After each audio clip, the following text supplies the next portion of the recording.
আমরা এতক্ষণ দেবহূতি এবং কপিল সংবাদ আস্বাদন করেছিলাম। ভগবান কপিল দেব বললেন, মাগো, ভগবান পদপদ্ম লাভ করার দুটা সহজ উপায় আছে।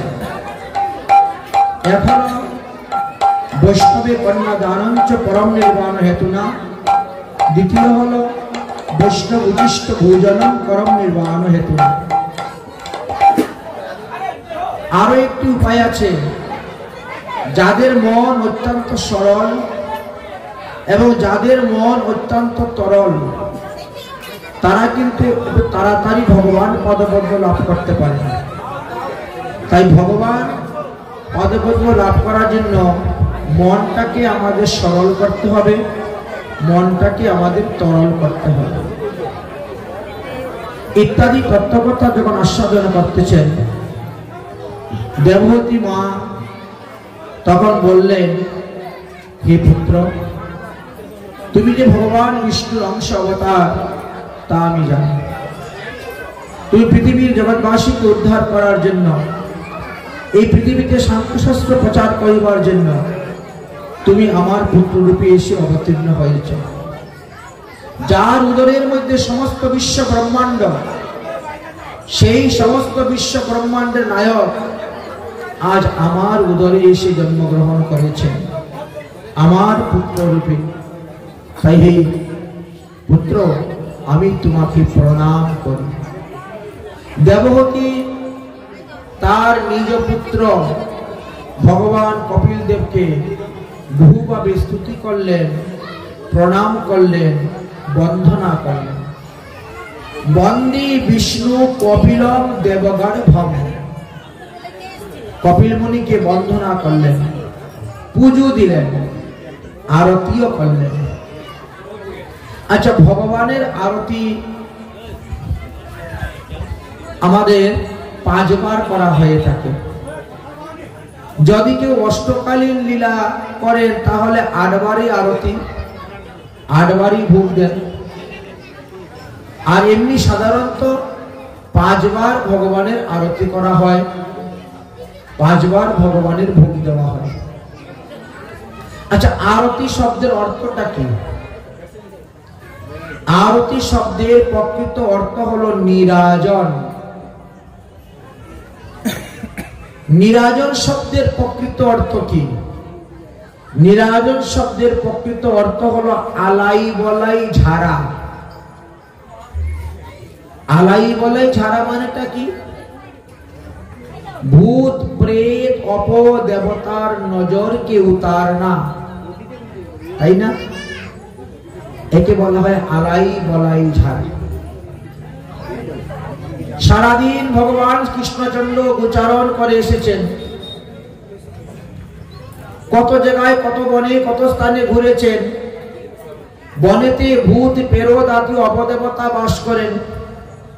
তাদের দৃষ্টি যদি পড়ে, তাদের ছায়াতে যদি পা পড়ে, তাহলে রাত্রিবেলা গোপাল আমার ভয় পাবে, ঘুমের ঘরে বিড়বিড় বিড়বিড় করে কথা বলবে, বিভ্রাবে, স্বপ্ন দেখে ভয়ে চিৎকার করে উঠবে। তাই বাৎসল্যময়ী মা যশোদা গোপালের আলাই বলাই ছেড়েছিলেন। তাই তো আরতি। সকালবেলা গোপালকে শৃঙ্গার করে সুন্দর করে সাজিয়ে তিনি গোচারণে পাঠাচ্ছেন, তখন একবার আরতি করে তাকে গোচারণে পাঠাচ্ছেন, যাতে তার উপরে কোনো নজর না পড়ে। বিকালবেলা সে যখন ঘুরে ফিরে আসতেছে বাড়িতে, তখন আবার তার আরতি করা হচ্ছে। সকালে শৃঙ্গার আরতিটা মা যশোদা করেন, সন্ধ্যার সময় সন্ধ্যা আরতিটা মা যশোদা করেন, দুপুরবেলা মধ্যাহ্নকালীন ভোগ আরতিটা ব্রজগোপীরা করেন, রাধারানী সখীগণ করেন। কারণ ওটা তখন রাধাকুণ্ডে হয়, ওটা রাধাকুণ্ডে হয়। এই জন্য ওখানে মা যশোদা তো যান না, ওখানে গোপীরা থাকেন, রাধারানীর অন্তরঙ্গ গোপীগণ করে থাকেন। সকালবেলা যে মঙ্গল আরতি করা হয় সেটা হয় নিধুবনে। আমাদেরকে নিধুবন চিন্তা করে আরতি করতে হয়। তো এই তারপরে রাত্রিবেলা হলো শয়ন আরতি। এই 5টা হলো মুখ্য আরতি। প্রতিটি মন্দিরের মধ্যেই দেখবেন 5 বার আরতি হয়, 5 বার ভোগ হয়। আরতি করার সময় একটা বিশেষ বিধান আছে। যারা আরতি দর্শন করবেন তারা ভগবানের দিকে তাকিয়ে আরতি দর্শন করবেন, কীর্তনিয়ার দিকে নয়। সাধন ভোজনটা মনোরঞ্জন দৃষ্টি নয়, আনন্দ ফুর্তির বিষয় নয়, এটা বিধি বিধানের বিষয় আছে। ভগবানের যখন আরতি হবে তখন কীর্তনিয়া যারা তারাও ভগবানের দিকে মুখ করবে, ভগবানের দিকে পিছন করে কীর্তনিয়ারা দাঁড়াবে না কীর্তন করার জন্য, ভগবানের দিকে মুখ করে দাঁড়াবেন। যারা আরতি দর্শন করবেন তারা তাদের নিজ স্থানে দাঁড়িয়ে ভগবানকে দর্শন করে করে নৃত্য করবেন। মানুষকে দেখানোর জন্য, জনসাধারণকে দেখানোর জন্য এই নৃত্য নয়, এতে হিতে বিপরীত হয়। এটা হলো বিধি। আরতি যতক্ষণ হবে ততক্ষণ আপনি ভগবানের দিকে তাকিয়ে থাকবেন। যখন বৃন্দা দেবীর আরতি হবে এবং পরিক্রমা হবে তখন আপনি নাচাকুদা করবেন, যত লাফাতে পারেন, যত ফালাতে পারেন, যত দেখাইতে পারেন, কিন্তু তার আগ পর্যন্ত আরতি ভগবানের দিকে তাকিয়ে করবেন। কিছু কিছু দেশাচার নিয়ম বিভিন্ন জায়গায় ছড়িয়ে পড়েছে, যে নিয়মগুলো শাস্ত্রের সঙ্গে কোনো মিল নেই, মহাজনের কোনো সিদ্ধান্ত নেই। নিজের মন করা সিদ্ধান্ত নিয়ে চললে এতে হিতে বিপরীত হয়। তাহলে যিনি আরতি করবেন তারও নিয়ম আছে, আর যারা আরতি দর্শন করবেন তাদেরও নিয়ম আছে। যিনি আরতি করবেন তার একটি পা থাকবে মাটিতে, একটা পা থাকবে আসনে। যিনি আরতি করবেন একটা পা আসনে থাকবে, একটা পা ভূমিতে থাকবে। আরতি যখন তিনি করবেন তখন প্রথমে তিনি ধূপ নেবেন, তাই তো? ধূপের তত্ত্ব কথা আলোচনা করতে গিয়ে বললেন যে পিতলের ধূপদানিতেই ধূপ নিয়ে আরতি করা প্রসিদ্ধ। কিন্তু বর্তমান যুগেতে আমরা ডিজিটাল হয়ে গেছি, আমরা ধূপকাঠি নিয়ে আরতি করি। ধূপকাঠির মধ্যে তো বাঁশ থাকে, বাঁশের কাঠি থাকে, এটা দিয়ে আরতি করাটা মহাজনগণ সিদ্ধান্ত নয়। তারপরেও আমরা নিরুপায় হয়ে অনেক সময় করি। আচ্ছা, ধূপটা কি করবেন? ধূপটা ভগবানের আপাদমস্তক 8 বার দেখাইবেন। গৌরাঙ্গ মহাপ্রভুকে 8 বার, নিত্যানন্দ প্রভুকে 8 বার, অদ্বৈতকে 8 বার, শ্রীকৃষ্ণকে 8 বার। বাকি যারা আছেন প্রত্যেকে 3 বার করে দর্শন করানো হয়। করিয়ে ধূপটা রেখে দিলেন, হাত ধুয়ে নিলেন, আচমন করলেন, প্রদীপটা নিলেন। প্রদীপটা নিয়ে প্রথমেই প্রদীপ তুলে প্রদীপের শিখার দ্বারা মহাপ্রভুর মুখমণ্ডল দেখতে হবে। এই জন্য আরতির সময় বসে থাকতে নাই। আরতির সময় যদি আপনি প্রদীপের শিখার মধ্যে দিয়ে ভগবানের মুখমণ্ডল দর্শন করতে পারেন তাহলে এই জন্য যত পাপ করেছেন তৎক্ষণাৎই শেষ হয়ে যাবে। কিন্তু আমরা তো তা করি না। এদিকে পূজারীর মতো আরতি করতেছেন, আর আমরা আমাদের মতো নৃত্য করতেছি, নাচতেছি, মজা করতেছি। এটা তো আরতির লক্ষণ নয়। আরতি শব্দের তো এই অর্থ নয়, আরতির তাৎপর্য তো এটা নয়। কেন আরতি করা হয়, আরতির কারণটা কি সেটা তো জানতে হবে। তার নিয়ম কি, বিধি কি, বিধান কি। নাচাকুদার সময় অনেক আছে, সারা রাত পরে আছে, খুব নাচাকুদা করুন, আনন্দ ফুর্তি করুন, কিন্তু আরতির সময় আরতির বিধান অনুসারে করতে হবে। যিনি পূজারী তিনি প্রথমেই প্রদীপটা নেবেন, নিয়ে প্রদীপের শিখা দিয়ে মহাপ্রভুর মুখমণ্ডল দর্শন করবেন। এই জন্য প্রদীপটাকে তুলে মহাপ্রভুর মুখের সামনে 5-10 সেকেন্ড সময় দাঁড়া করিয়ে রাখতে হয়। তারপরে তিনি হাতটা নামাবেন, মহাপ্রভুর চরণকে লক্ষ্য করে 4 বার ঘুরাবেন প্রদীপ। তারপরে নাভিকে লক্ষ্য করে 2 বার ঘুরাবেন প্রদীপ। তারপরে মুখমণ্ডল লক্ষ্য করে একবার ঘুরাবেন প্রদীপ। কতবার হলো? 7 বার। চরণে 4 বার, নাভিতে 2 বার, মুখমণ্ডলে 1 বার, 7 বার। এইবার সমস্ত শরীর আপাদমস্তক 7 বার দেখাইবেন, তবে যে গৌরাঙ্গ মহাপ্রভুর প্রদীপের আরতি হইল। ঠিক তেমনি ভাবে নিত্যানন্দ প্রভু, ঠিক তেমনি ভাবে অদ্বৈত প্রভু, আর ঠিক তেমনি ভাবে ভগবান শ্রীকৃষ্ণ। এই 4 জন হয়ে গেল। এই 4 জনকে করার পর গদাধর শ্রীবাসকে দেখানো হবে, রাধারানীকে দেখানো হবে, তারপরে সেই প্রসাদীটা বৃন্দা দেবীকে দেখানো হবে।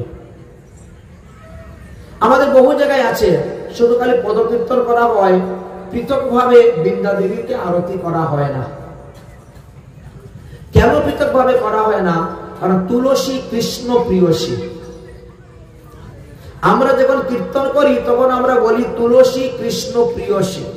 প্রিয়সী মানে কি? স্ত্রী। স্ত্রীকে তো প্রিয়সী বলা হয়, অন্য কাউকে তো নয়। আচ্ছা, তো স্ত্রীর কর্তব্য কি? স্বামীর অদরামৃত গ্রহণ করা, স্বামীর প্রসাদী দ্রব্য গ্রহণ করা হলো স্ত্রীর নারী ধর্ম কর্তব্য। এই জন্য তুলসী ভগবানের চরণে দেওয়া হয়। ভগবানের প্রসাদী প্রদীপ, আরতি, ধূপ দ্বীপ যখন তুলসী দেবী পান তখন তিনি সন্তুষ্ট, প্রসন্ন। কিন্তু আমানি অর্থাৎ অপ্রসাদী, অপ্রসাদী দ্রব্য যখন তুলসীকে দেওয়া হয় তখন তো তিনি প্রসন্ন নন। আমি গোবিন্দের প্রসাদ থেকে বঞ্চিত হলাম, আমার জন্য আবার আলাদা ধূপকাঠি নিয়ে আসছে, দীপ জ্বালিয়ে এনে আমাকে আরতি করতেছে। এই জন্য বৃন্দা দেবী, ভক্তি দেবী এখানে প্রসন্ন হন না, সন্তুষ্ট হন না। তিনি গোবিন্দের প্রসাদ পেলেই সন্তুষ্ট। এই জন্য ঠাকুর ঘরের মধ্যেই বৃন্দা দেবীকে রাখা হয়। এবং 4 প্রভুকে দেখানোর পরে গদাধর শ্রীবাসকে দেখিয়ে, রাধারানীকে দেখিয়ে বৃন্দা দেবীকে দেখানো হয়ে যায়, ললিতাংশ ছিল। তারপরে সরগোস্বামী, তারপরে গুরুবর্গ, তারপরে যত দর্শক আছেন তাদেরকে একবার দেখানো হবে। প্রদীপটা আপনি রেখে দিলেন, প্রদীপটা রেখে দিলেন, একটু জল ছিটা দিয়ে দিলেন, হস্ত প্রকার করলেন, শঙ্খ নিলেন। শঙ্খ আপাদমস্তক 8 বার ঘুরানোর পরে 1 বার জল ফেলতে হবে বাটির মধ্যে। পাশে একটা বাটি থাকে না জল ফেলার জন্য? শঙ্খটাকে গৌরাঙ্গ মহাপ্রভুর আপাদমস্তক 8 বার ঘুরাইবেন, একটু জল ফেলবেন। নিত্যানন্দ প্রভুকে 8 বার ঘুরাইবেন, একটু জল ফেলবেন। অদ্বৈত প্রভুকে 8 বার ঘুরাইবেন, একটু জল ফেলবেন। ভগবান শ্রীকৃষ্ণকে 8 বার দেখাবেন, ঘুরাবেন, একটু জল ফেলবেন। বাকিদেরকে 3 বার দেখিয়ে আপনি জল ফেললে রেখে দিলেন। এই যে শঙ্কের জল, এই শঙ্কের জল গঙ্গা জল হইতেও আরো শ্রেষ্ঠ, পবিত্র। এই জন্য আরতির পরে এই শঙ্কের জল দেখবেন সবার মস্তকে ছিটা দেওয়া হয়। তো যখন মস্তকে ছিটা দেওয়া হয় তখন কি করে? সবাই আপন আপন পা ঢেকে বসে যায়, যাতে পায়েতে না পড়ে। কারণটা হলো এটাই। তারপরে আসলো বস্ত্র। বস্ত্রটাও আমাকে 8 বার দেখাইতে হবে এক একজনকে। 4 প্রভুর ক্ষেত্রে বিশেষ নিয়ম, অন্যান্যদের ক্ষেত্রে সাধারণ নিয়ম। আচ্ছা, ময়ূর পাংখা এবং চামর, এই 2টার কথা লেখা আছে যে রাস পূর্ণিমা থেকে গৌর পূর্ণিমা পর্যন্ত চামর এবং পাখা দেখানো হয় না, কারণ এটা শীতকাল বলে, বুঝেছেন? তবে কিছু কিছু ক্ষেত্রে দেখা যায় বসন্তকালে অনেকটা গরম পড়ে যায়। যদিও আমাদের শ্রীধাম বৃন্দাবনে এখনো প্রচুর ঠান্ডা রয়েছে, শীত রয়েছে, ওখানে কেউ চামর পাখা দেখায় না। কিন্তু একটি এলাকায় একটু গরম ভাব পড়েছে, লোকে দেখাচ্ছে। তারপরে পুষ্প, চামর পাখা দেখানো হয় না বলেই আমরা বস্ত্রের পরেই পুষ্প দেখাই দিই, পুষ্প দেখিয়ে নেই। আর যখন চামর পাখা দেখানো হবে তখন বস্ত্রের পরে পাখা দেখানো হবে, চামর দেখানো হবে, শেষে পুষ্পাঞ্জলি অর্পণ করা হবে ভগবানের চরণে। এই জন্য আরতি যখন করা হবে তখন সবাই ভগবানের দিকে তাকিয়ে আপনারা আরতি দর্শন করবেন। আপন আপন স্থানে তাকিয়ে নাচেন, আপন আপন স্থানে থেকে হাততালি দেন, নৃত্য করেন, কিন্তু দৃষ্টিতে থাকবে ভগবানের মুখমণ্ডলের দিকে, ভগবানের চরণের দিকে, ভগবানের নাভির দিকে দৃষ্টি থাকবে। দৃষ্টি কীর্তনিয়ার দিকে থাকবে না। কীর্তনিয়ারা ভগবান নয়। কোন শাস্ত্রে লেখা আছে নাকি? লেখা আছে কীর্তনীয় সদা হরি, কীর্তনিয়া সদা হরি, এই কথা লেখা নাই। কিন্তু কিছু কিছু কচি পণ্ডিত আছেন যারা ব্যাকরণ করেন না, এমনি সংস্কৃত আরোহণ করেন, তো তারা ওই কীর্তনিয়া সদা হরি বলে দেন। কিন্তু শ্লোকের মধ্যে এই কথা কিন্তু লেখা নাই কীর্তনিয়া সদা হরি, লেখা আছে কীর্তনীয় সদা হরি। আপনারা সর্বদা হরিনাম কীর্তন করুন, এই কথা বলছে। কীর্তনীয় ভগবান নয়। কারণ কোন জীব কোন অবস্থাতেই ভগবান হতে পারবে না। জীব তো জীবই, সে যত সাধন করুক, যত ভজন করুক, সে মহাত্মা হতে পারবে কিন্তু পরমাত্মা হতে পারবে না। আমরা জীব, আমাদের স্বরূপ কি? জীবের স্বরূপ হয় নিত্য কৃষ্ণ দাস। জীব কোন অবস্থাতে প্রভু হইতে পারবে না। সাধন ভজন করে কখনো প্রভু হওয়া যায় না। এক মহাপ্রভু আর প্রভু দুইজন, দুই প্রভু সেবিলেন মহাপ্রভুর চরণ। শ্রী চৈতন্য চরিতামৃত গ্রন্থ খুলে দেখেন তো, এই তিন প্রভু ছাড়া আর কারো নামের শেষে প্রভু লাগানো নাই। সবার নামের শেষে দাস লাগানো আছে। হ্যাঁ, কেউ হয়তো বলতে পারেন যে হ্যাঁ, এক জায়গাতে প্রভুর পাইছি আমরা, কি শ্যামানন্দ প্রভু বলি আমরা। শ্যামানন্দ কি আপনার আমার মতো সাধারণ মানুষ? জানেন, মহাপ্রভুর আবেশ অবতার হলেন শ্রীনিবাস আচার্য, নিত্যানন্দ প্রভুর আবেশ অবতার হলেন নরোত্তম দাস ঠাকুর মহাশয়, আর অদ্বৈত প্রভুর আবেশ অবতার হলেন শ্যামানন্দ প্রভু। কিন্তু আমার মতো নিকৃষ্ট জীবকে যদি কেউ প্রভু বলে সম্বোধন করেন, এতে অপরাধ।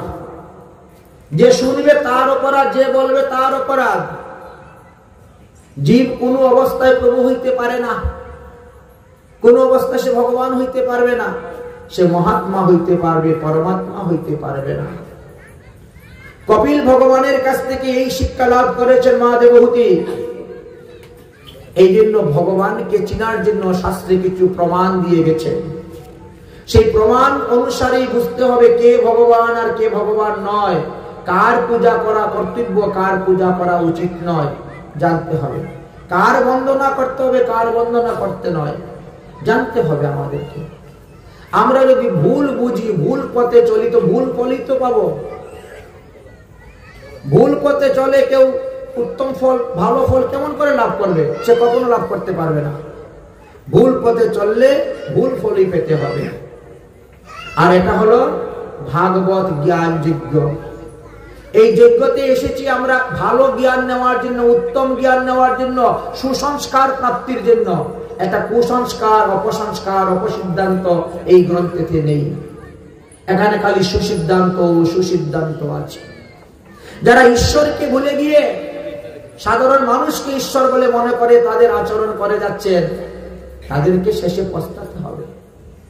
তাই বলছেন, ভুলিয়া তোমারে সংসারে আসিয়া পেরা নাবিদ বেতা, ভুলিয়া তোমারে সংসারে আসিয়া পেরা নাবিদ বেতা,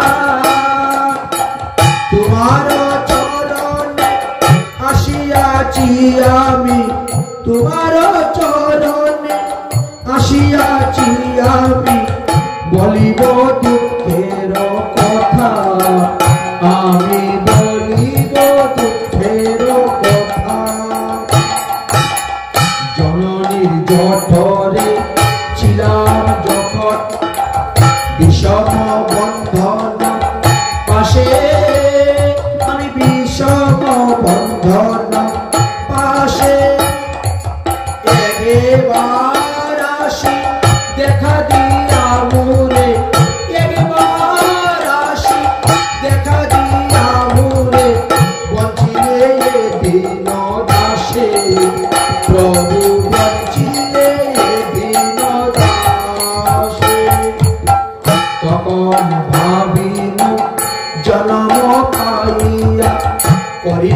ভজন তব তখন ভাবিল জনম পাইয়া করিব ভজন তব জনম হইল করি মায়া জালে জনম হইল করি মায়া জালে না হইল জ্ঞান লবণ আমার না হইল জ্ঞান লবণ আদরের ছেলে স্বজনের কুলে হাসিয়া কাটাই কাল আমি হাসিয়া কাটাই কাল জনপদ মনে স্নেহেতে ভুলিয়া জনপদ মনে স্নেহেতে ভুলিয়া সংসার লাগিল ভাই আমার সংসার লাগিল ভাই ক্রমে দিন দিন বালক হইয়া খেলিল বালক শনে আমি খেলিল বালক শনে আরো কিছু দিন জ্ঞান পুজিলে আরো কিছু দিন জ্ঞান পুজিলে পাঠ করি দিনে দিনে আমি পাঠ করিয়া গর্ব বিদ্যা গৌরবে ধনী দেশে দেশে ধন উপার্জন করি আমি ধন উপার্জন করি স্বজন পালন করিয়ে কমনে স্বজন পালন করিয়ে কমনে তোমারে ভুলিয়া হরি আমি তোমারে ভুলিয়া হরি বার্ধক্য লেখন ভগতি বিনোদ কাটিয়া কাদর অতি না বুঝিয়া তোমায় দিন বৃথা গেল না বুঝিয়া তোমায় দিন বৃথা গেল এখন কি হইবে গতি আমার এখন কি হইবে আমার এখন কি হবে তিন কাল চলে গেল এক কাল থেকে আছে এতদিন তো হরি ভজন করি নাই মায়ার ভজন করে গিয়েছি ছেলে মেয়ে স্ত্রী পুত্র নাতিপতির ভজন করে গেলাম তাহলে এখন কি হবে গতি মৃত্যুর পরে যম তো আমাকে ছাড়বে না তাহলে হরি ভজন করো বৃদ্ধকালে হ্যাঁ বৃদ্ধকালেও করো বাল্যকালে কৃষ্ণ ভজে কৃষ্ণ প্রাপ্তির আসে আর বৃদ্ধকালে কৃষ্ণ ভজে জমের তোর আসে জম তো আর ছাড়বে না এই জন্য এখনো সময় আছে হরি ভজন করার এমন সুলভ মনুষ্য জন্ম ভারতবর্ষে পাওয়া বড় বিরল দেবতারাও বাঞ্ছা করে ভারতবর্ষে মনুষ্য হয়ে জন্মগ্রহণ করতে আর আমরা মানুষ হয়ে জন্মগ্রহণ করে পশুর মতন আহার নিদ্রা আর মিথুন এই তিনটা নিয়ে পড়ে আছি এই তিনে তো কাজ হবে না বুঝেছে আহার ভগবান প্রত্যেককেই দিয়েছেন আমি যখন মাতৃগর্ভে থেকে ভগবানকে স্মরণ করেছি ভগবান আমার জন্মের আগেই মাতৃস্তনে দুগ্ধ দিয়ে দিয়েছেন আমার আহারের ব্যবস্থা করে দিয়েছেন আর এখন যদি আমি তার শরণে শরণাপন্ন করি তাহলে তিনি এখনো আমাকে আহার জুগিয়ে দিবেন আমার আহার জুগানোর জন্য ঘুমের থেকে উঠে টাকার পিছনে দৌড়তে হবে না আমি যদি ভগবানের পিছনে দৌড়ি তাহলে ভগবানও আমার পিছনে দৌড়বে তার খাওয়ার ব্যবস্থাটা করে দেয় কারণ ভগবান বলছে যে যথা মাং প্রপদ্যন্তে তাং তথৈব ভজাম্যহম যে ভক্ত আমাকে যেভাবে ভজবে আমিও তারে সেইভাবেই ভজি এ মোর স্বভাবে পরীক্ষিত মহারাজ বলছেন এত বড় আশ্চর্য কথা বলছেন গুরুদেব আমরা তো এতদিন জানতাম সমস্ত জীব ভগবানের ভজন করে, আর আজকে আপনি বলছেন ভগবান ভক্তের ভজন করেন। হ্যাঁ, তো ভগবানও ভজন করেন। এই জীব, তুমি তো আমারই সন্তান, তুমি তো আমার থেকে গিয়েছো, আর আমার থেকে গিয়ে তুমি আমাকে ভুলে গিয়েছো। তাই ভগবান ভজন করেন যে এই জীবটাকে কবে আমি আমার ভক্ত রূপে পাবো। ভক্ত রূপে পাওয়ার জন্য তিনিও আরাধনা করেন, বুঝেছেন?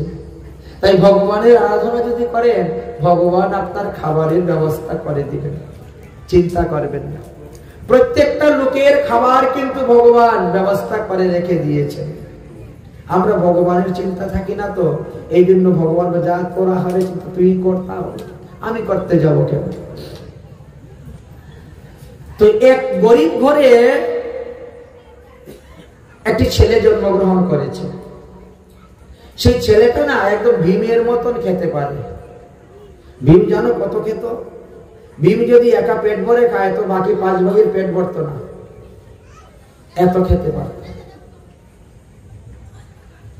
আর 5 ভাগে খাওয়ার পরে ভীম বসলে তার পেট ভরে না। তো এইরকম এক ছেলে জন্মগ্রহণ করছেন খুব গরিবের ঘরে। মা বাবা পরের বাড়ি কাজ করে যে টাকা পয়সা পায় আনে, এর দ্বারা ছেলেরই ভরণ পোষণ করতে পারে না, ছেলের এত আহার। অর্থাৎ তিনি দণ্ডে দণ্ডে খেতে চায়, দণ্ডে দণ্ডে। একটু খেলে পরে আবার খিদা লেগে যায়, খেলে পরে খিদা লাগে, আবার খেতে যায়, আবার খেতে যায়। এত খাবার দিবে কোথার থেকে? এক সাধু মহাত্মার কাছে গিয়ে বলছে, সাধু বাবা, আমার ছেলের মাথার মধ্যে হাত দিয়ে আশীর্বাদ করুন যাতে ওর খাওয়া দাওয়ার খোরাকটা একটু কমে যায়। সাধু বলছেন, ওর যদি খোরাক কমে যায় খাওয়া দাওয়ার, তাহলে সে দুর্বল হয়ে পড়বে, চলাফেরাই করতে পারবে না, কাজকর্ম করতে পারবে না। কারণ খাবারের উপরেই তো তার শরীরের এনার্জিটা আসবে, দৌড় আসবে। খাওয়া দাওয়া কমে গেলে দুর্বল হয়ে যাবে। বলে আমরা যে ওর খাওয়া দাওয়ার ব্যবস্থা করতে পারছি না। বলে কেন? বলে আমরা খুব গরিব। তাহলে কাজ কর, কোনো মঠ মন্দিরে দিয়ে দে, মঠ মন্দিরে দিয়ে দে। মঠ মন্দিরে কিন্তু খাওয়া দাওয়ার কোনো অভাব নেই, অথচ থেকে সাধুরা কোনো কাজকর্ম করে না আর খাবারের পিছনে দৌড়েও না। অথচ তাদের ঘরে দেখেন চালে ডাইলে সব ভরই পূর্ণ। তারা কিন্তু লক্ষ্মী পূজাও করে না। আমাদের কিন্তু সবার ঘরে ঘরে মা লক্ষ্মীর একখানা ঘট আছে, না হলে হবে না। কিন্তু বৃন্দাবনে তো লক্ষ্মী প্রবেশই করতে পারেন নাই, ঢুকতেই পারেন নাই। বৃন্দাবন থেকে 5 কিলোমিটার দূরে বেলবনে পড়ে আছেন লক্ষ্মী। যদি কেউ যান বৃন্দাবন তারা ভালোই জানবে। তো বৃন্দাবনের লক্ষ্মী না খেয়ে মরে যাচ্ছে। বৃন্দাবনের লক্ষ্মী কুড়ে ঘরে বাস করে, গিয়ে দেখেন তো এক একজনের 2 তলা 3 তলা 4 তলা 5 তলা বিল্ডিং। তারা তো কেউ লক্ষ্মী পূজা করেই না। লক্ষ্মী তো বৃন্দাবনে ঢুকতেই পারে নাই। এটা হলো আমাদের মনের ভ্রম। ভগবান শ্রীকৃষ্ণ হলেন সমস্ত দেব দেবীদের মূল কেন্দ্র। গাছের গুড়াতে জল দিলে যেমন সমস্ত গাছ সতেজ থাকে, ডাল ফুল ফল পাতা শিকড় শাখা প্রশাখা, ঠিক তেমনি ভাবে ভগবান শ্রীকৃষ্ণকে আরাধনা করলে পূজা করলে সমস্ত দেব দেবী প্রসন্ন, সবাই সন্তুষ্ট, সবাই খুশি। পৃথক পৃথক ভাবে পূজা করতে হবে। কালী পূজা করবো, দুর্গা পূজা করবো, বিপদনাশিনী পূজা করবো, মনসা পূজা করবো, সন্তোষী মায়ের পূজা করবো, কাল ভৈরবের পূজা করবো। এক দেবতা পূজা করতে হবে না। এক দেবা এক সেবা, তাকে বলা হয়েছে অনন্য ভক্তি। তাই অনন্য ভক্তি হলেন এই কৃষ্ণ ভজন। গোবিন্দকে যদি ভজন করতে পারে তার কিছু লাগে। অতএব প্রতিটা মন্দিরে মন্দিরে দেখবেন ভগবানের ভজন হয়। সাধুরা ভগবানের ভজন করেন আর ভগবান তাদের দেখেন খাবার পাঠাচ্ছেন। কোনো মঠ মন্দিরে কিন্তু খাওয়া দাওয়ার কোনো কমি নেই। যাও তোমার ছেলেকে কোনো মঠ মন্দিরে দিয়ে দাও। এবার তিনি রওনা হয়েছেন ছেলেকে নিয়ে কোন মঠ মন্দিরে দিবেন। তো বাড়ির কাছে হলো অযোধ্যা ধাম। এই জন্য অযোধ্যা দিকে রওনা হলেন। যাচ্ছেন, মন্দির দর্শন করতেছেন, ঠাকুর দর্শন করতেছেন, প্রণাম করতেছেন, যাচ্ছেন। কার সঙ্গে কথা বলবো, কাকে ছেলে দিব বুঝতে পারছেন না।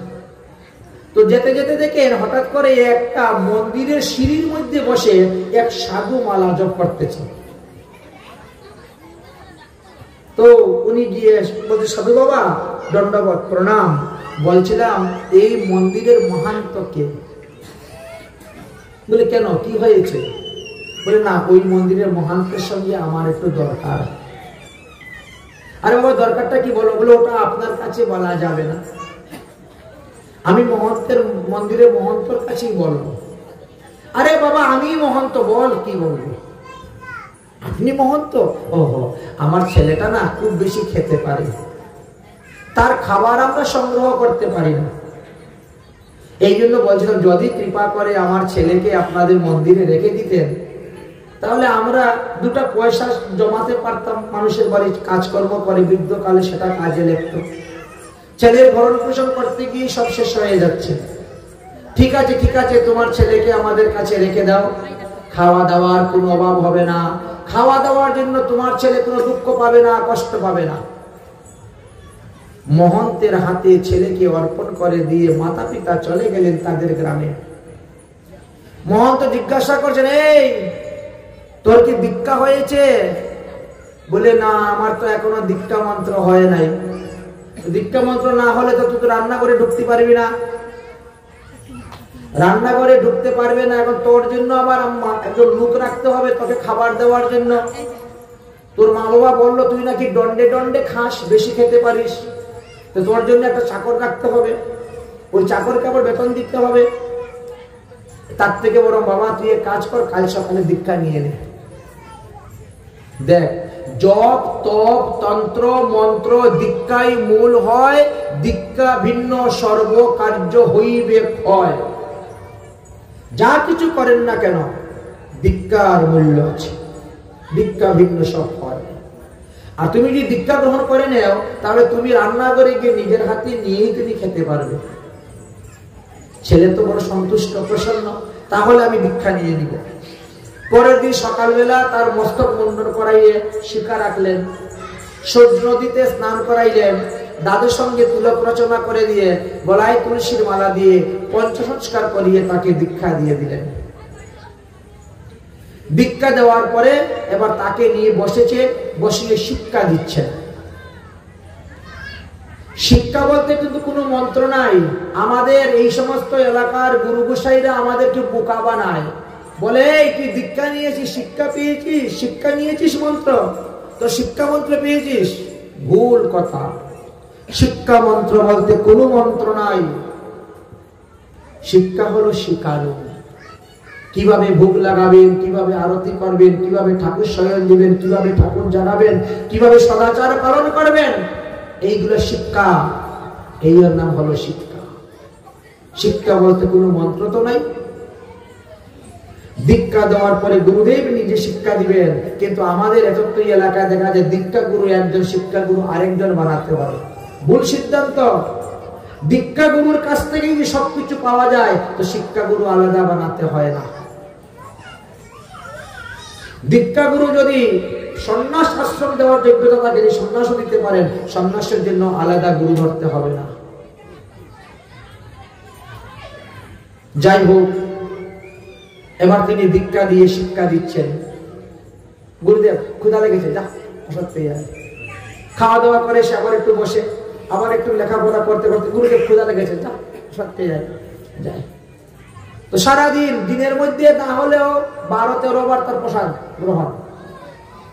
একটু পরিমাণে আধা ঘন্টা পর পরই ক্ষুধা লেগে যায়। এক কথায় যতক্ষণ সজাগ আছে ততক্ষণ তার খাওয়া চাই। গুরুদেব দেখলেন যে যখন বসে একেবারে থালা পরিপূর্ণ করে নিয়ে বসে, কিন্তু কি করা যাবে, ভীমের পেটের মধ্যে যেমন ব্রিক নামক একটা নারী ছিল, যার কারণে তিনার খুব ক্ষুধা লেগে যেত, ক্ষুধা লাগতো। ঠিক তেমনি ওরও ক্ষুধা লেগে যায়। এখন তো খাওয়া দাওয়া খুব চকাচক চলছে, খুব সন্তুষ্ট, খুব খুশি, ভোজনে শূন্য। খেতে খেতে খেতে খেতে প্রায় 14 দিন গত হয়ে গিয়েছে।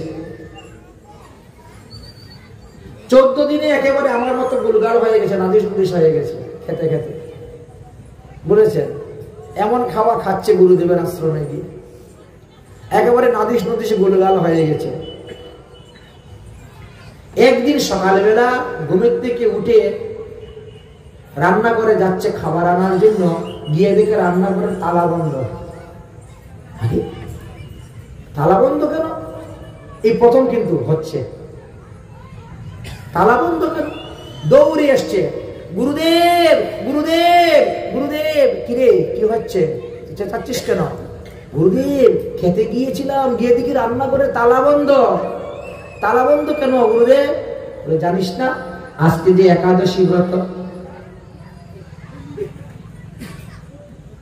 আজকে একাদশী ব্রত। কি একাদশী? বিজয়া একাদশী। ভগবান রামচন্দ্র স্বয়ং এই একাদশী ব্রত করে গিয়েছেন। আচরি আপনি আচরি ধর্ম জীবের শিখায়। ভগবান কৃষ্ণচন্দ্র একাদশী ব্রত করে গিয়েছেন। গৌরাঙ্গ মহাপ্রভু একাদশী ব্রত করে গিয়েছেন। তারা ভগবান আচরণ করে শিখিয়ে গেছেন। কিন্তু কলিযুগে কিছু নতুন নতুন ভগবানের আবিষ্কার হয়েছে, তাদের একাদশী ব্রত লাগে না, তাদের একাদশী ব্রত করতে হয় না। এরা নতুন ভগবান। এত ভগবান অন্যান্য যুগে ছিলেন না, কলিযুগে যত ভগবান। অতএব ভগবান চিনতে একটু সাবধান হবেন, যাকে তাকে ভগবান বলে চিনতে যাবেন না। একাদশী তো রান্না করে তালা বন্ধ কেন? বলে খাওয়া দাওয়া বন্ধ। আমার মন্দিরের নিয়ম হয়েছে 15 দিন সব চকাচক খাও, কিন্তু একাদশী দিনে ফাঁকা সব নির্জনা। কেউ জল পর্যন্ত গ্রহণ করতে পারবে না, এটা হলো আমার মন্দিরের নিয়ম। শুনেই তো তার পঞ্চাত্মা যেন দেহ থেকে বেরিয়ে গেছে। গুরুদেব আমি মরে যাব বলে গুরুদেবের চরণে লম্বা হয়ে পড়ে গেছে। বাঁচাও সাধু বাবা, আর রক্ষা নেই। গুরুদেব গুরুদেব আমি মরে যাব। মরবি কেন রে? এই যে আমার মন্দিরে এত এত ভক্ত বাস করে, সবাই নির্জলা একাদশী করে, কেউ তো মরে না, তুই মরবি কেন? বলে আমি যে পেটের ক্ষুধা সহ্য করতে পারি না, পেটের ক্ষুধাতে আমি মরে যাব। আরে মরবি না, কাল সকালে ঘুমের থেকে উঠেই তো দ্বাদশী। সূর্য উদয়ের পর থেকে তুই যত খেতে পারিস বাবা খেয়ে নিবে, কিন্তু আজকের দিনে তোমাকে খাওয়া দেওয়া হয়। কারণ আজকের দিবসে যদি তোমাকে অন্ন রান্না করে দেওয়া হয়, যে রান্না করবে তার পাপ হবে, যে খেতে দিবে তার পাপ হবে, আর যে খাওয়াবে তার পাপ হবে। সবাই নরকে যাবে। এই জন্য অন্ন দান করা যাবে না, আজকে খাওয়া দেওয়া হবে না। গুরুদেব গুরুদেব আমি মরে যাব, গুরুদেব আমি মরে যাব। অন্য কোনো উপায়, অন্য একটা উপায় আছে ফলাহার, কিন্তু সেটাও আমার মন্দিরে হবে না। মানে আমার মন্দিরের নিয়ম হয়েছে নির্জলা ব্রত। অতএব তুমি ফলাহার করতে পারো, কিন্তু মন্দির থেকে বেরিয়ে গিয়ে করতে হবে। এমন জায়গায় গিয়ে ফলাহার করবে যাতে আমার মন্দিরের কেউ না দেখে। মন্দিরে কেউ দেখলে পরে তো প্রশ্রয় পেয়ে যাবে, গুরুদেব অমুককে বলছে ফলাহার করতে, আমাকে বলে নির্জলা করতে, আমি ফলাহার করবো। এই জন্য বাবা তোমার মা বাবার কাছে আমি কথা দিয়েছিলাম যে তোমার ছেলে পেটের ক্ষুধায় কষ্ট পাবে না। তো মা বাবার কথা রক্ষার জন্য আমি তোমাকে বললাম যে তুমি যখন নির্জলা থাকতে পারবে না, তাহলে তুমি ফলাহারটা করো। ফলাহার এক কাজ করো, ফল নিয়ে চলে যাও জঙ্গলে। ওখানে গিয়ে একটা কলা পাতার মধ্যে, জঙ্গলে তো অনেক কলা গাছ আছে, কলা পাতার মধ্যে ফলগুলো রেখে তুলসী পাতা দিয়ে ভগবানকে নিবেদন করে তারপরে খাবে, ভগবানকে ভোগ দিয়ে খাবে। গুরুদেব এই কথা ফলে কি আর আমার পেট ভরবে? আচ্ছা আরেকটা বুদ্ধি আছে, কটু চুন নিয়ে যাও, এটা দিয়ে রুটি করে তুমি খাও। এটা আটা গমের নয়, ময়দার নয়, এটা একটা ফল, কটু ফল। ওই ফলের যেমন পানি ফল বলি না আমরা, পানি ফল চিনেন তো আপনারা? কেউ বলে সিংরাই, কেউ বলে পানি ফল। ওই পানি ফলের কুটলে পরে আটা হয়ে যায়, ওই আটা দিয়ে রুটি বানানো যায়, ওটা নিয়ে যাও, ওইটা দিয়ে রুটি বানাবে, আলু, কাঁচকলা, পেঁপে, সন্দুক লবণ, গোলমরিচ দিয়ে একটা সবজি বানাবে, বানিয়ে ওখানে ভগবান রামচন্দ্রকে ভোগ লাগিয়ে তারপরে তুই প্রসাদ খাবি।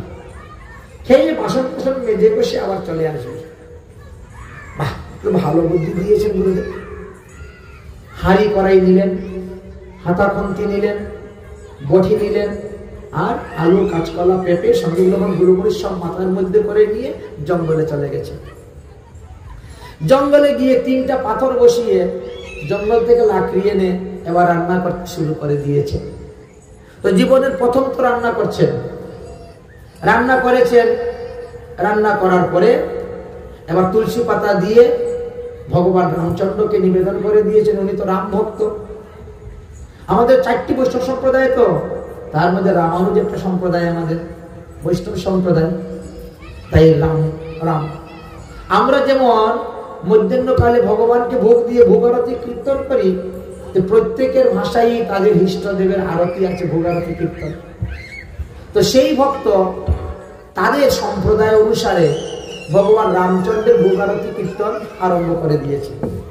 একেবারে চক্ষু বন্ধ করে ভাবে বিভোর হয়ে প্রেমের দ্বারা প্রভু রামাইয়ে, প্রভু রামাইয়ে, ভুজন কা ভুগ লাগাইয়ে, প্রভু রামাইয়ে, রাজা রামাইয়ে, ভুজন কা ভুগ লাগাইয়ে, ভুজন কা ভুগ লাগাইয়ে।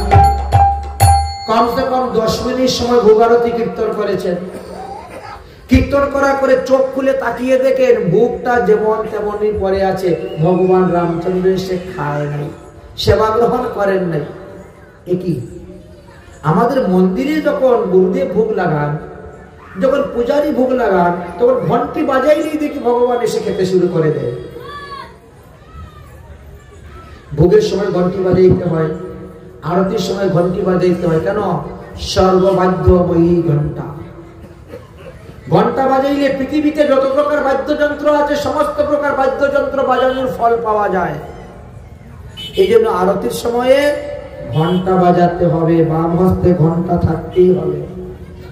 আবার ঘন্টা যে বাজাইবেন সেই ঘন্টার মধ্যে গরুরের চিহ্ন থাকতে হবে। গরুর পক্ষের চিহ্ন থাকে যেই ঘন্টা, সেই ঘন্টার ধ্বনি উত্তম, বাজানো উত্তম। অনেকে দেখবেন সর্প চিহ্ন আছে, অনেকের দেখবেন গাভী চিহ্ন আছে, না,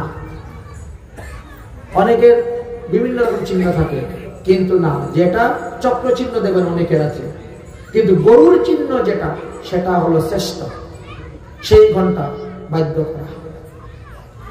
এবার তিনি চিন্তা করলেন মন্দিরে তো ঘন্টি বাজাইলেই ভগবান চলে এসে সেবা গ্রহণ করে নেন, আর আমি 10 মিনিট ধরে কীর্তন করতেছি, অথচ ভগবান এসে এখন সেবা গ্রহণ করেন নাই। বেলা বেজে গেছে 12টা, এতক্ষণে তো আবার 4-5 বার সেবা গ্রহণ করা হয়ে যায়। আজ একাদশী ব্রত বলে একবারও গ্রহণ করতে পারলাম না, তার মধ্যে আবার গুরুদেব বিধান দিয়েছেন ভোগ লাগিয়ে প্রসাদ পাবি। আমাদের মধ্যে কিছু লোক আছে গরু ছাগলের মতো নিরামিষ খায়, এরা ভোগ লাগিয়ে খায় না। গরু ছাগল নিরামিষ খায় না, ঘাস খায়, তো ঘাস খায়, খড়কুটা খায়, ওরাও তো নিরামিষ খায়। হরিণ নিরামিষ খায়, হাতি নিরামিষ খায়, কিন্তু ভগবানকে তো ভোগ লাগায় না, তুলসী পাতা তো নিবেদন করে না। এইভাবে যারা নিরামিষ খাচ্ছেন ওতে কোনো লাভ হবে না। মাছের হাঁড়ি, মাছের বাসনে, মাছের চুলার মধ্যেই নিরামিষ রান্না করে খাচ্ছি, এতে লাভ হবে না। লাভ তখনই হবে যখন নিরামিষ বাসন, নিরামিষ চুলায় নিরামিষ রান্না করে ভগবানের ভোগ দিয়ে প্রসাদ পাবেন। তখন এই প্রসাদে কি কি কাজ হবে সেই পাঠটা ছিল সপ্তম দিবসের পাঠ। সপ্তম দিবসের পাঠের মধ্যে এই বিষয় নিয়ে আলোচনা করেছেন ভগবান শ্রীকৃষ্ণ সাক্ষাৎ উদ্ধবের সঙ্গে। প্রসাদে সর্ব দুঃখ হানির স্বাদ। সাধুরা এত আনন্দ খুশি থাকে কেন? তাদের তো দুঃখ নাই কেন? আর তোমাদের বাড়ি আছে, গাড়ি আছে, নারী আছে, তারপরেও রোগ সুখ ব্যাধি শেষ হয় না, একের পর এক দুঃখ, তিতাব জ্বালা জ্বলে মরতেছ কেন? প্রসাদে সর্ব দুঃখ হানির স্বাদ। প্রসাদে কিন্তু ভগবানের না খাইলে তো প্রসাদ হবে না।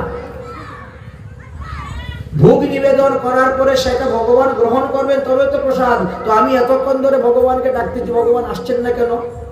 ও, মন্দিরের পূজারী তো আগের থেকেই ভগবানকে নিমন্ত্রণ দিয়ে রেখে দেয়।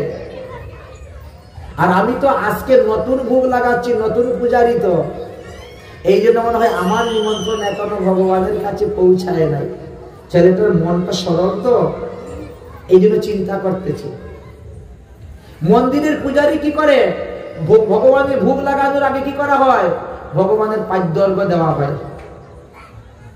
প্রথমে আসন দেওয়া হয় বসানোর জন্য, তারপরে হাত ধোয়ানো হয়, পা ধোয়ানো হয়, মুখ ধোয়ানো হয়। কিন্তু সেই ব্যক্তি তো হাত পা মুখ ধোয়ানোর জন্য কোনো আচমন পাত্র আনেই নাই। মনে মনে চিন্তা করছে, মনে হয় এই কারণেই ভগবান আমার কাছে আসেন নাই। মন্দিরে উত্তম উত্তম দ্রব্য রান্না করে ভোগ দেওয়া হয়, আর আমি আমার জীবনের প্রথম রান্না করতে গিয়েছি, রুটি করতে গিয়ে রুটি পুড়ে গেছে, সবজি করতে গিয়ে সবজিতে হয়তো পুড়ে গেছে, লবণ বেশি হয়ে গেছে, বলা যায় না। এই জন্য মনে হয় ভগবান আসছেন। তাই তার দেহের মধ্যে নির্বেদ উপস্থিত দৈন্য ভাবে সে দৈন্য ভাবে ভগবানকে বলছে, হে ভগবান, আগামী একাদশীতে সবকিছু নিয়ে আসবো, অন্তত পক্ষে এই একাদশীতে এসে তো তুমি সেবা গ্রহণ করো। হে অন্তর্যামী ভগবান, তুমি তো জানো আমি পেটের ক্ষুধা সহ্য করতে পারি না। বেলা 12টা হয়ে গেছে, একাদশী দিন, এখন পর্যন্ত নির্জলা, কিছু জল পর্যন্ত গ্রহণ করি নাই, আর একটু পরে তো আমি মরেই যাব। অতএব প্রভু তুমি কৃপা করে আসো। আচমন অর্ঘ নাই আরতি ইহাই মেহেরবানি, আচমন অর্ঘ নাই আরতি ইহাই মেহেরবানি, সুকি রুটি পাও পেনসে পিও নদী কা পানি, সুকি রুটি পাও পেনসে পিও নদী কা পানি, প্রভু রামাইয়ে রাজা রামাইয়ে মেরা ভোজন কা ভোগ লাগাইয়ে, প্রভু রামাইয়ে রাজা রামাইয়ে মেরা ভোজন কা ভোগ লাগাইয়ে। আরো 10 মিনিট কীর্তন করলেন। 10 মিনিট কীর্তন করে চোখ খুলে তাকিয়ে দেখেন ভোগ তো যেমন তেমন পরে আছে, ভগবান তো ভোগ গ্রহণ করেন নাই। আহা, ও পূজারী তো ভোগ দিলে পরে 1 গ্লাস জল দেয়, কিন্তু আমি তো গ্লাসই নিয়ে আসি নাই, তো জল কোথা থেকে দিব? এ ভগবান, আমার এখানে সেবা গ্রহণ করে, নদীতে গিয়ে তুমি জল খেয়ে নিও। আমি কান ধরছি, আগামী একাদশীতে কিন্তু জলের গ্লাস নিয়ে আসবো, জল শঙ্খ নিয়ে আসবো, পঞ্চপাত্র নিয়ে আসবো, ঘন্টা নিয়ে আসবো। এইবার তুমি কৃপা করে চলে আসো। আরো 10 মিনিট কীর্তন করলো, করে তাকিয়ে দেখে ভগবান তো আসেন নাই। এখন সেই বালক চিন্তা করছে, তাহলে ভগবান মনে হয় মন্দিরে গিয়ে বসে আছে। আর মন্দিরে তো প্রতিদিন 12টায় ভোগ লাগে, ভগবানের একটা আশা দেওয়ার অভ্যাস হয়ে গেছে যে মন্দিরে প্রতিদিন 12টায় ভোগ লাগে, এই জন্য তো মনে হয় মন্দিরে গিয়ে বসে আছেন ভগবান। কিন্তু মন্দিরে যদি ভগবান বসে থাকে, তাহলে তো ভগবান আজকে খেতে পাবে না, কারণ মন্দিরের ঘরে তালা বন্ধ, মন্দিরে রান্নাঘরের তালা বন্ধ। এ ভগবান, তুমি কিন্তু ভুল করতেছো, মন্দিরে যাইও না, মন্দিরে যাইও না, মন্দিরে গেলে কিচ্ছু খেতে পারবে না, উপবাস মরবে, আমার কাছে আসো, আমার কাছে আসো। আরে রুকা সুকা যাই হোক, একটু তো খেতে পারবে। সরল মন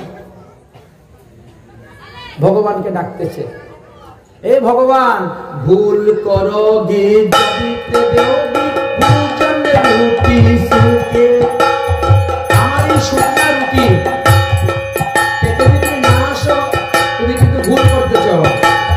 ভুল করোগে যদি দেবী ভোজন রুটি সুকে, একাদশী আজ মন্দির মে বেকারোগী ভুকে, একাদশী আজ মন্দির মে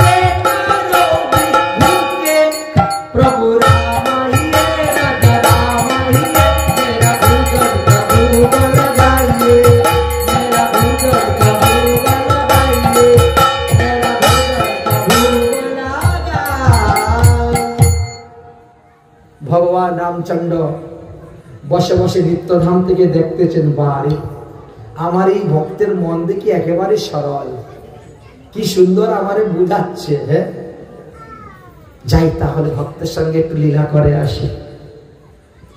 ভক্ত তো ভাবিতে বিমূঢ় হয়ে চক্ষু বন্ধ করে তিনি ভূভারতী কীর্তন গাচ্ছেন।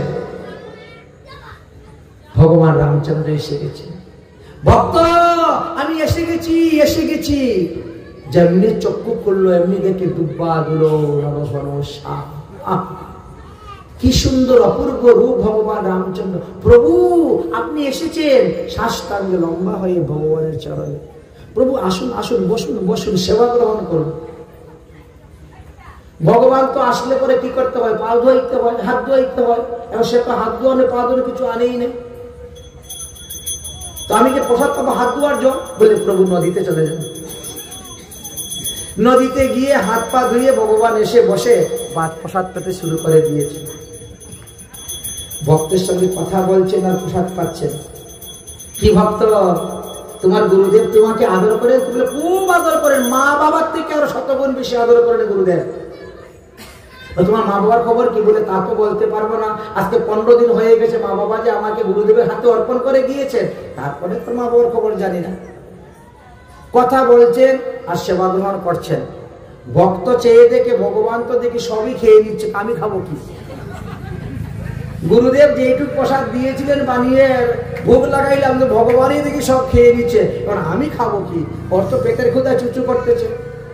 এই জন্য একবার ভোগের দিকে তাকায়, একবার ভগবানের মুখের দিকে তাকায়, একবার ভোগের দিকে তাকায়, একবার মুখের দিকে তাকায় ভগবানের। আচ্ছা, ভগবান তো অন্তর্যামী, তার একটা কিছু বলতে হয় না, সবই জানে। তারপরেও তিনি ভক্তের সঙ্গে লীলা করেন।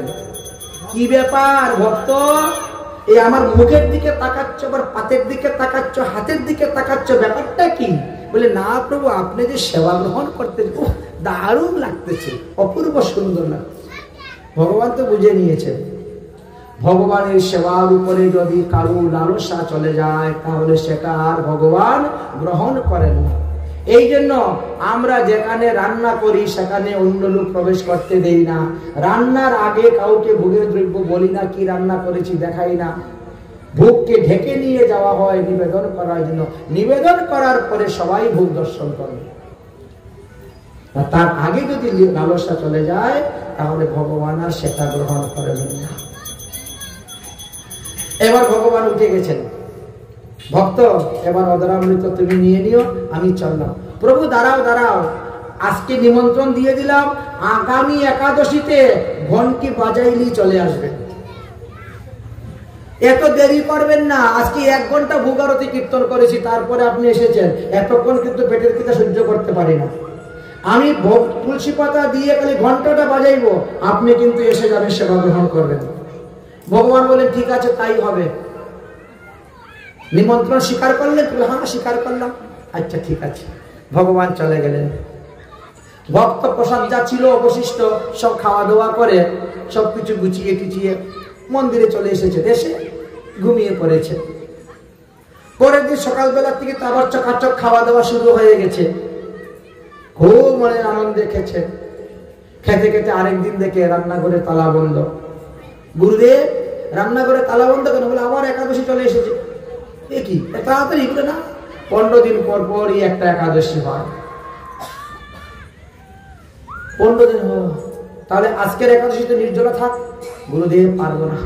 তবে গত একাদশীতে আমি দুপুরে 1টা পর্যন্ত উপবাস ছিলাম, দেখেছেন? 1টা পর্যন্ত। তাহলে এইবার তুই 3টা পর্যন্ত নির্জলা থাকবি। 3টা পর্যন্ত?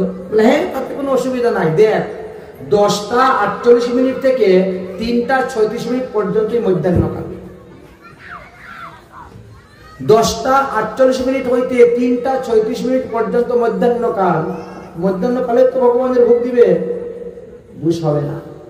তুই যত বেশি থাকতে পারবে তোরই তত লাভ। মানুষ অভ্যাস এবং বৈরাগ্যের দ্বারাই সবকিছু করতে পারে। আমরা করে নিয়েছি, আমাদের তো অসুবিধা হয় না। ঠিক আছে, তাহলে ভান্ডারি ওকে গত একাদশীর মতন জিনিসগুলো দিয়ে দাও তো। গুরুদেব আর একটু বাড়িয়ে দিবেন। শিষ্য আগেই বলে দিয়েছে, গুরুদেব আর একটু বাড়িয়ে দিবেন। কেন রে বাড়িয়ে দিব, এতগুলা দিয়ে তোর পেট ভরে না? না, কিন্তু আর একটু বাড়িয়ে দিলে ভালো হয়। আচ্ছা ঠিক আছে পূজারী বাবা, গত একাদশীর থেকে ডবল দিয়ে দাও, এই ডবল দ্বিগুণ দিয়ে দাও। এবার শঙ্খ, ঘন্টা, ত্রিপদী, আচমনি পাত্র সব পূজার সব কিছু নিয়ে গেছে। নিয়ে গিয়ে এখন রান্না করতে করতে বেলা 2টা, বুঝেছেন? এবার রান্না করে ভোগ লাগিয়েছেন, ভোগ লাগিয়ে এবার গান শুরু করেছেন। প্রভু রামায়ে রাজা রামায়ে মেরা ভুজন কা ভোগ লাগাইয়ে, প্রভু ভুজন কা ভোগ লাগাইয়ে, প্রভু ভুজন কা ভোগ লাগাইয়ে। ভগবানের ভোগ আরতি কীর্তন শুরু করেছে। মনে করছে আজকে যখন ডবল এনেছি তাহলে ডবল 2টা পাতার মধ্যে ভোগ দিব। এক পাতাতে ভগবান বসে খাবে আর এক পাতাতে আমি বসে খাবো, দুজনে বসে খাবো, দুজনে গল্প করবো। এই জন্য 2 থালের মধ্যে একেবারে ভোগ দিয়ে 2 দিকে 2টা আসন দিয়ে বাস এর মধ্যেখানে বসে এখন কীর্তন আরম্ভ করেছে। কীর্তন দিয়ে আরম্ভ করছে, ভগবান বলছে এসে গেছি ভক্ত, এসে গেছি। ভক্ত চোখ খুলে তাকিয়ে দেখে 2জন চলে এসেছেন। একই প্রভু, ইনি আবার কে সঙ্গে করে নিয়ে আসেন? রমণী আবার কোথাকার? বলে কেন, আমার ধর্মপত্নী দেবী সীতা। আরে আমি যাব প্রসাদ পেতে, সীতা কি আর মানে বলেন তো? যেখানে প্রসাদ হয় না সীতা কিন্তু খুব প্রসন্ন থাকে, কারণ সীতার তো জন্ম হয়েছে মিথিলাতে, মিথিলার লোক একাদশী করে না। আর অযোধ্যায় আসার পরে সব সাধুরা একাদশী ব্রত করে, সীতার তো তখন মাথায় বাড়ি পড়ে, হায় রে কি খাবো রে, কি খাবো রে, পেটে করে লেগেছে। আর তাই তুমি যখন রান্না করে দিচ্ছ, তো সীতা বলছে তাহলে আমি একটু যাই। আচ্ছা ঠিক আছে ঠিক আছে, বসুন বসুন, 2জনের সেবা গ্রহণ করবো। থাল 2টা পাতলে কিন্তু বেশি হলে রান্না করলে কি হবে, 2জন এসে বসে গেছে সেবা গ্রহণ করতে।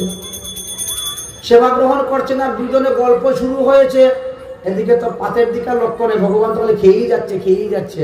ভক্ত চিন্তা করছে সর্বনাশ হয়ে গেছে, ওই আগের মতন করতে হবে, পাতের দিকে তাকাতে হবে, মুখের দিকে তাকাতে হবে, তাহলেই ভগবানের সেবা বন্ধ হয়ে যাবে, আমি পেট ভরে খেতে পারবো। আরম্ভ করে দিয়েছে তার। বৈষ্ণবের ক্রিয়া মুদ্রা বোঝা বড় ভার। একটু দেখেন কি ক্রিয়া করতেছে, কি মুদ্রা দেখাচ্ছে। বৈষ্ণবের ক্রিয়া মুদ্রা বোঝা বড় ভার। সীতা ঠাকুরানীর খুব লজ্জা লেগে গেল, তিনি বসন দিয়ে মুখ ঢেকে নিয়েছেন, আর খাওয়া হবে না। লজ্জা লেগে গেল, উঠে চলে গেলেন রামচন্দ্র। প্রভু আগামী একাদশীতে কিন্তু, বলে না দেরি করবো না, তোমার আর ভোগ আরতি কীর্তন করতে হবে না, ঘন্টি বাজাইলেই চলে আসবে।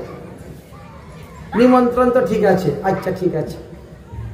এখন ভগবান রামচন্দ্রের প্রসাদটা পেলেন দুপুরবেলা, সন্ধ্যার সময় সীতামার প্রসাদটা পেয়ে এবার ঘরের দিকে রওনা হয়ে গেলেন। খাওয়া দাওয়া করে বিশ্রাম করলেন, বাস পরের দিন সকাল থেকে তো আবার 24 লেচ্চ পেয়ে শুরু হয়ে গেল খাওয়া দাওয়া। 15 দিন পরে আবার একাদশী।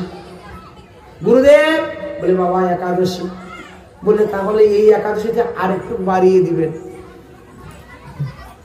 কি বলিস রে, তোকে এত এত দ্রব্য দিই তাতে তোর পেট ভরে না, একাদশী দিনে কি তুই আরো বেশি খাস কেন? মানুষে একাদশী দিনে খালি প্রাণ রক্ষা করার জন্য অল্প একটু আহার করে,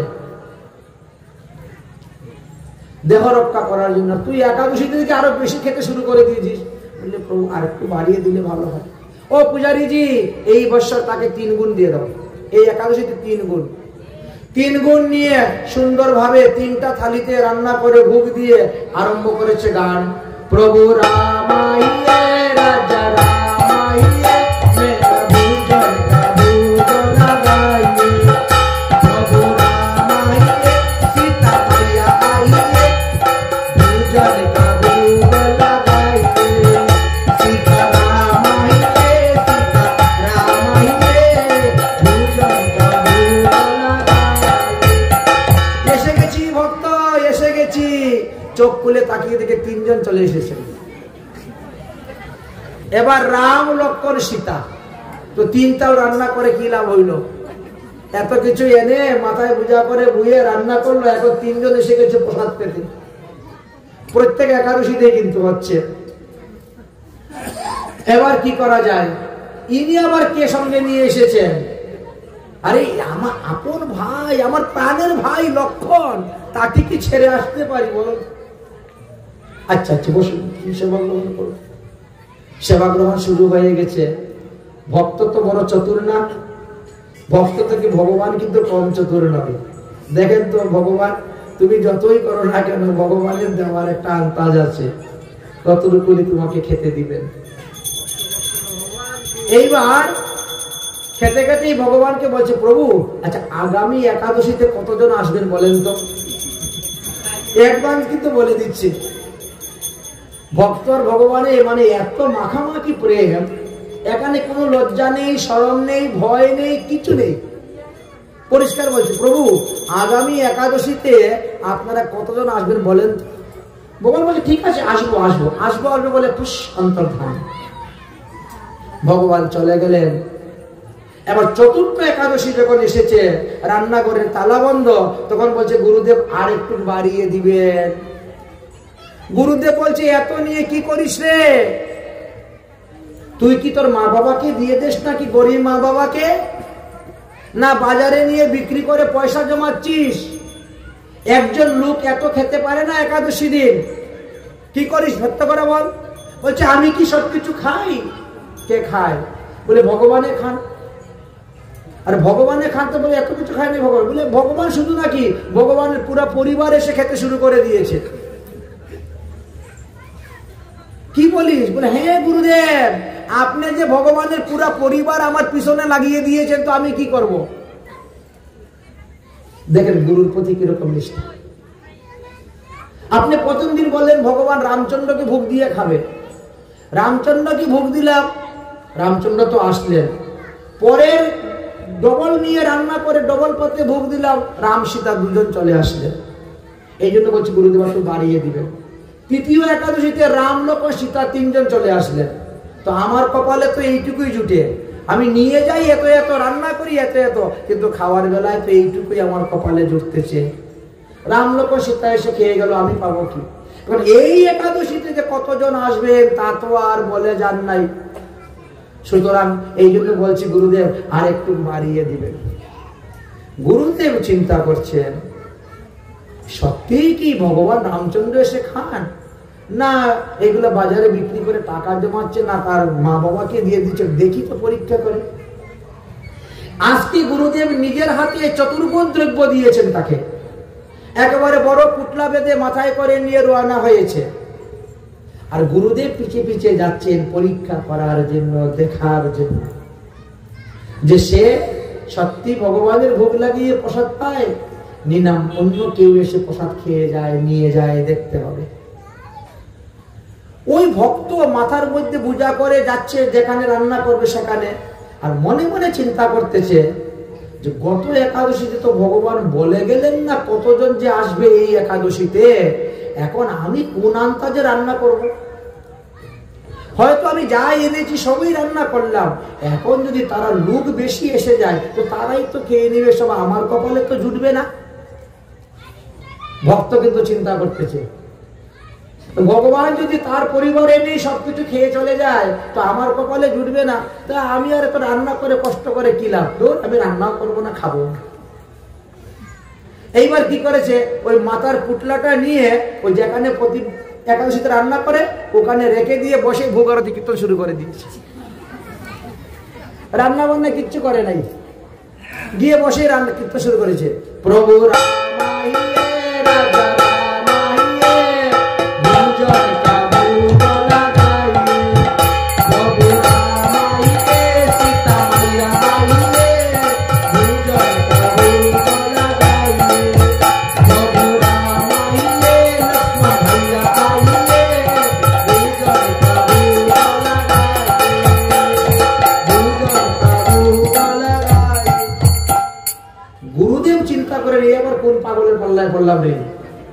রান্না বান্না করলো না, কোনো কিছু না, বসে ভোগ আরতি কীর্তন শুরু করে দিয়েছে। মনে হয় বেটা আমারে দেখে ফেলেছে, আমারে দেখে ফেলেছে মনে হয়, এই জন্য সে একটু পাগলামি করতেছে, ভাব ধরতেছে। আচ্ছা আমিও দেখবো আছে কোন রামচন্দ্র এসে তোর প্রসাদ গ্রহণ করে। গুরুদেব তো জঙ্গলের মধ্যে বসে আছেন দেখার জন্য, আর সে তো ভাবে বিভোর হয়ে যাচ্ছে। প্রভু রাম আইয়ে, রাজা রাম আইয়ে, সীতা মাইয়া আইয়ে, লক্ষ্মণ ভাইয়া আইয়ে, খুব গান শুরু করেছেন, চোখ বন্ধ করে। এসে গেছেন ভগবান, এসে গেছি ভক্ত, আমরা এসে গেছি। চোখ খুলে তাকিয়ে দেখে 6 জন চলে এসেছেন। সর্বনাশ, এরা আবার কারা? বলে কেন, এই যে আমরা 4 ভাই, রাম লক্ষ্মণ ভরত শত্রুঘ্ন, সীতা দেবী 5 জন, আর হনুমান। এ আমার প্রিয় ভক্ত, একে ছেড়ে কি কোথায় যাওয়া যায়? তা ঠিক আছে, তো ভুক আরতি গান যে গাইলি বাবা, ভুক কোথায় লাগালে? ভুক তো লাগালে না। এক পুজো সাধু বলছেন, ভুক এই জন্যই লাগাই নাই, গত একাদশীতে বলেছিলাম যে প্রভু এই একাদশীতে কজন আসবেন, বলে যান, তখন তো আপনি বললেন না। তো না বললে আমি কোন আন্তাজে রান্না করব? আমি খাবার এনেছি 4 জনের বুঝে, আর আপনারা এসে গেছেন 6 জন। তো আমি যদি এত কষ্ট করে রান্না করতাম, আমার কপালে তো কিছুই জুড়তো না, আপনারাই 6 জনে খেয়ে চলে যেতেন। এই জন্য আমি রান্নাও করি নাই, খাবো না। তাহলে তুমি ভোগারতি কীর্তন করলে, ভোগারতি কীর্তন করলাম, তো তোমরা যখন এসেছো তোমরা রান্না করে খেয়ে যাও। ভগবানকে বলতেছে, ভগবান তুমি যখন এসেছো সবাইকে নিয়ে, তো তুমি নিজেই রান্না করে খেয়ে যাও। ভগবান রামচন্দ্র বলছে, সীতা দেবী আজকে তো আমার ভক্ত বড় নারাজ হয়ে গেছেন, ওদের রান্না করেন নাই। আমরা যখন এসেছি সঙ্গে আরো 3 জন অতিথি নিয়ে এসেছি, তাহলে আজ আমরাই রান্না করি। সীতা দেবী তুমি রান্না করতে বসো। রান্না যে করবো, চুলার মধ্যে তো ছাই পড়ে আছে, গত একাদশীর ছাই এখনো। গত একাদশীতে রান্না করেছিল সেই ছাই এখনো চুলার মধ্যে পড়ে আছে। হনুমান তুমি চুলাটা পরিষ্কার করে দাও। হনুমান যেই একটা ফু দিয়েছে, একবারে ছাই উঠতে শুরু হয়ে গেছে। গুরুদেব তো বসে আছেন জঙ্গলে, কি ব্যাপারে ছাই উড়ে কেন? উনি কিন্তু আর কাউকে দেখতে পাচ্ছেন না, রাম লক্ষ্মণ ভরত শত্রুঘ্ন সীতা হনুমান কাউকে দেখতে পাচ্ছেন না, ছাই উঠতেছে কেন? আবার কি ব্যাপার, দেখি কি করে। হনুমান এবার লেজ দিয়ে এবার ঝাড়ু দিতে শুরু করেছেন, ঝাড়ু দিয়ে জায়গা পরিষ্কার করতেছেন হনুমান। লক্ষ্মণ তোমার লাকড়ি আনার অভ্যাস আছে, 14 বছর জঙ্গলে লাকড়ি কেটেছো, যাও জঙ্গল থেকে লাকড়ি নিয়ে আসো। লক্ষ্মণ গিয়ে গেছেন জঙ্গল থেকে শুকনো লাকড়ি আনার জন্য। ভরত তুমি বসে সবজি আমানি করো, আলু কাঁচকলা পেঁপে এগুলা বানাও, সন্দুক লবণ গোলমরিচ গুলা বাটো ভালো করে। শত্রুঘ্ন তুমি বাসন গুলা একটু ভালো করে মেজে বসে নিয়ে আসো তো নদী থেকে। দেখলেন সবাই কাজে লেগে গেলেন, শুরু হয়ে গেছে কাজ, রান্না শুরু হয়ে গেছে। মা সীতা দেবী রান্না করতে বসেছেন। সীতা দেবী যখন রান্না করতে বসেছেন তখন সমস্ত মুনি ঋষিরা জ্ঞানের দ্বারা জানতে পেরেছেন, তারাও সবাই চলে এসেছেন, আমরা প্রসাদ পাবো, আমরা প্রসাদ পাবো। ভক্ত তো দেখে অবাক, 4 জন লোকের প্রসাদ আর লোক হবে 40 জন, এ কি অঙ্গদেহ? ভক্ত তখন চোখ মুজে বসে আছে। ভগবান রামচন্দ্র বলছেন, ভক্ত তুমি চোখ মুজে বসে আছো কেন? তুমি দর্শন করো, কত কত মুনি ঋষিরা আসছেন। বলে দর্শন করে কি করবো, আমার কপালে তো জুটবে না, তো আমি দেখবো না খাবো না, তোমরাই রান্না করো তোমরাই খাও। ভগবানের সঙ্গে এই কথা বলতে না বলতে গুরুদেব চলে আসছেন, এসে ধম, এখানে বসে কি করছিস? বিড়বিড় করে কার সঙ্গে কথা বলছিস? কখন রান্না করবে, কখন ভোগ দিবে? বলে রান্না তো চলছে, এই যে সীতা ঠাকুরানী রান্না করতেছে, লক্ষ্মণ লাকড়ি ফাটতেছে, ভরত থেকে সবজি আমানি করতেছে, শত্রুঘ্ন বাসন মজে এনে কোথায়? আমি তো কাউকে দেখতে পাচ্ছি না, আমি তো কাউকে দেখতে পাচ্ছি না। বলে বলেন কি গুরুদেব, আপনি তো আমার থেকে আরো বেশি শ্রেষ্ঠ ব্যক্তি, যোগ্য ব্যক্তি, আপনার তো আগে দেখা উচিত, আর আপনি দেখতে পাচ্ছেন। এই যে ভগবান রামচন্দ্র আমার কাছে বসে আছে, দেখতে পাচ্ছি। গুরুদেব তখন চিন্তা করলেন যে এই তো সত্যি কথাই বলতেছে, আর কথার মধ্যে ভাবের মধ্যে ভঙ্গির মধ্যে বোঝা যায় সত্যি মিথ্যা, কিন্তু আমি দেখতে পাচ্ছি না কেন? সে 4 একাদশী মানে কি 2 মাস। আচ্ছা 15 দিন ভোজন করে ভগবান রামকে পেয়ে গেল, 30 দিন ভোজন করে রাম সীতা পেয়ে গেল, 45 দিনের ভজনের মাথায় রাম লক্ষণ সীতা পেয়ে গেল, আর 60 দিনের মাথায় সে রাম লক্ষণ শত্রুঘ্ন বড় শত্রুঘ্ন সীতা হনুমানকে পেয়ে গেল, 6 জনকে। কারণ কি? আমি এত বছর ধরে ভজন করে যাচ্ছি, ভগবানকে পেলাম না, আর আমার শিষ্য পেয়ে গেল। এটি জিজ্ঞেস করতো ভগবান রামকে, আমি কেন দেখতে পাচ্ছি না? তখন সেই ব্যক্তি জিজ্ঞেস করছে, প্রভু আমার গুরুদেব কেন আপনাকে দেখতে পাচ্ছেন না? বলে, তোমার গুরুদেবের মন তোমার মতো সরল নাই।